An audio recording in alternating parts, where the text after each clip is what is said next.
Good afternoon. We're going to get started on the second panel. My name is Larry Carter. I'm president of the United Teachers of New Orleans and a New Orleanian and someone who's very interested in this topic. And I've met all of these wonderful individuals in some capacity in my, I guess, 10th year commemoration of Hurricane Katrina. We've all kind of been discussing these topics for quite some time over the last week and a half, probably. And so what I'll do is I'll just say we're going to also have a great discussion around the issues of a conversation about education in New Orleans public schools today.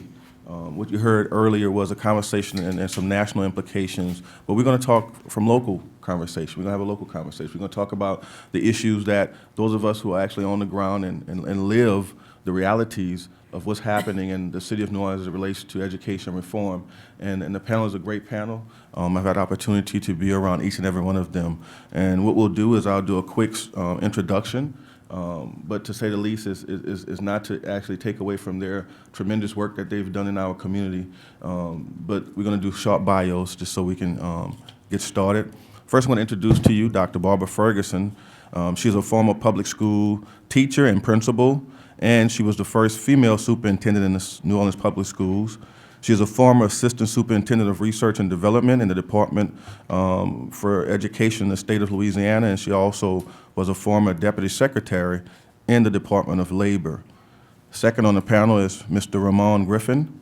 He's a former teacher and dean in the New Orleans Charter School, and he is currently in a doctoral program in education at Michigan State University. We also have Mr. Douglas Harris.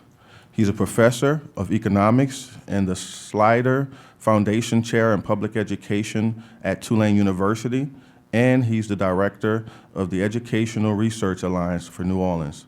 Last but not least, we have Karen Harper Royal. She's a leading New Orleans parent education advocate and the assistant director of the Pyramid Community Parent Resource Center.